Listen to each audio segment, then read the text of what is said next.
The following video is made possible by a generous grant from the Mid-Atlantic United Methodist Foundation, providing stewardship and investment services to faith-based organizations. This is Partnering for Vital Ministries, Courageous Leadership in a Changing World, with Ted Brown and Andy Lunt.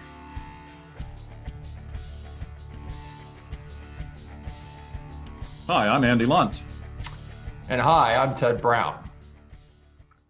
And we welcome you to Partnering for Vital Ministries, providing courageous leadership in a changing world. Today, we're going to talk about context. And this is our fourth session. And this fits into the three big questions of who are we, our identity, why are we here, our purpose, and who are our neighbors, our context. So who are our neighbors? Well, you know, this answer to this question or this context determines how we are going to live out the identity and purpose of our church. Well, let's think about this in four different dimensions. One is where people live, work, and play. And remember, church is just not what we do on Sunday morning. Church is our small groups. It's how we serve and where we serve. So it's important to know and have an understanding of where the people in our community live, where they work, and where they play. The demographics of the community that you wish to serve are also important. What is the age? Are there children? What does it look like in terms of the overall interest of those individuals that live in the community nearby? And as you look at their interest, also consider their culture. Sometimes we are unaware of the culture as it changes over time. And that unawareness we call people blindness. So make sure that's not a barrier in terms of understanding the social and cultural environment of the community that you're a part of. And then spiritual demographics. Who are you reaching out to? In the church that I serve, there are more than 87,000 unchurched people within a 15-mile radius of our main campus. So as you're looking at context, think about these four dimensions. Well, like identity, context influences the purpose for each congregation. You may recall last session when we talked about purpose, Ted indicated that the purpose for a denomination becomes more specific as we get closer to home, and who we are and where we exist are factors that make the congregation's purpose more unique. And many times we make the mistake of thinking that all churches ought to have a similar or the same purpose, but the purpose for a small church is very different from the purpose for a large church. Likewise, the purpose for a rural church would not be the same as that for an urban church, or a church in an age-restricted community would have a purpose that differs from one in an area that's surrounded by young families. So context is a major factor in influencing the purpose that drives the ministries of the church. And then it's a reality that we can't love our neighbors if we don't know who they are. Many times we have a vague notion of who our neighbors are, and it tends often to be people that we know who tend to be pretty much like ourselves.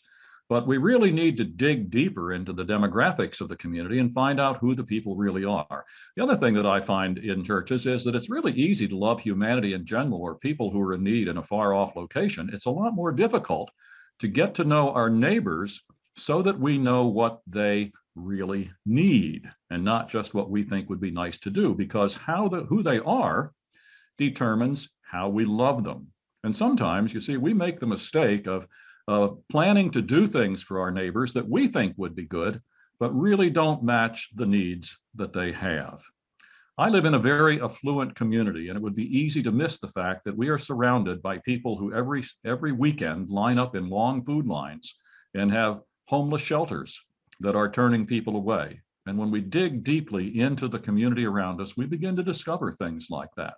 Now, when I was doing congregational work, I encountered a number of churches that really had not done that work. I'm thinking in particular of a church that was kind of a tall steeple church in its origins and had a very large attendance, And it had a music program that was a major attraction for people in the community around. And so the church invested a huge amount of money in their music program.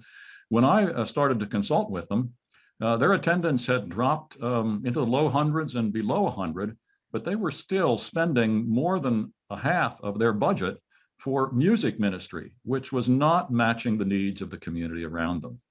And then just one other story to illustrate that who our neighbors are determines how we love them. I know of a church. I didn't personally consult with this, but I talked with another consultant working with a church in the South, in an area that was populated mostly by retirees and snowbirds. And this congregation decided to build a new facility, and they built a children's wing. And then they were surprised, I guess, and distraught actually, when they didn't have any children to fill the children's wing, because of course they had come from churches that had children's ministries, but in an adult community, that's not really going to meet the needs of the surrounding community. Now that story has a good ending in that the church eventually transformed their children's wing into an adult daycare wing for seniors who needed assistance during the day. But the key here is to really get to know our neighbors so we know how we can best serve their needs. Now, there are some tools that are available, and one in particular that I would want to call to your attention is something called Mission Insight. And the spelling is a little different, as you can see there, and you could go to their website and learn more about them. But Mission Insight provides detailed demographic data for a fee. They give you a very in-depth diagnosis of the people in the community around your church, but they also then will do a side-by-side comparison of the community around you with your congregation. And what you often discover is the congregation is not a match for the people in the surrounding community. And so that leads us to shift our ministries and to refine our purpose to really meet the needs of the people who actually live in our mission field, not just the people that we think might be there. So just a few useful tips and insights in allowing your context to help guide your purpose. So one of the useful references that we found is an autopsy of a deceased church, 12 Ways to Keep Yours Alive, by Tom Rainier, who works for Lifeway Christian Resources in Nashville, Tennessee. And I've listed 5 of those reasons that churches decline and then decease through time.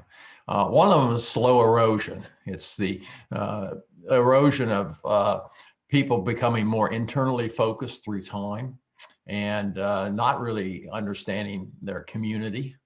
It's also the past is the hero. As things change and they become smaller in size, there's a longing for the past. And if that longing trumps what the God is calling your church to do, you will continue to decline. Of course, one of the other reasons that Tom Rainier listed was the church refused to look like the community. And that is the context that Andy and I are talking about here this morning. And then there's the preference-driven church.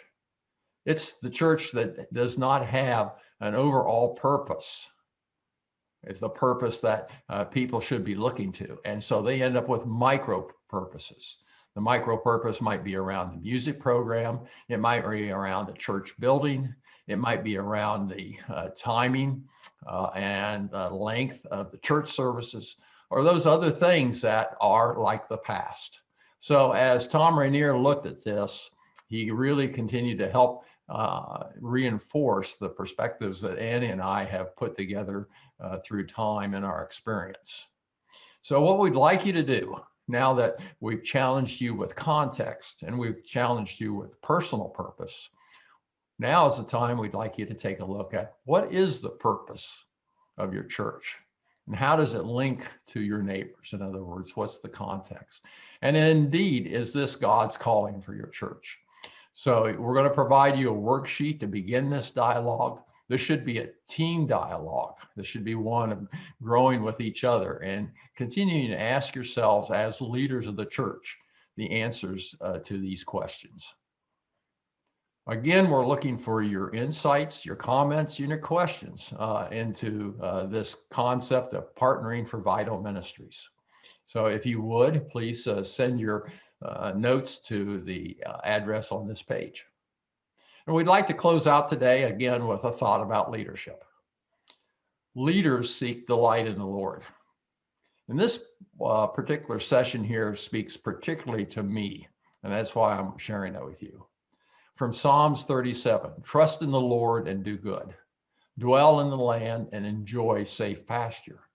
Delight yourself in the Lord, and he will give you the desires of your heart. Indeed, for me and for others, there are so many temptations for leaders, particularly if they end up putting their trust in themselves or their strategy. And this happens if you're doing well and you take delight in it. You begin to focus more on yourself. And that's really a hazard. It seems that the more successful you are as a leader, the more danger you're in.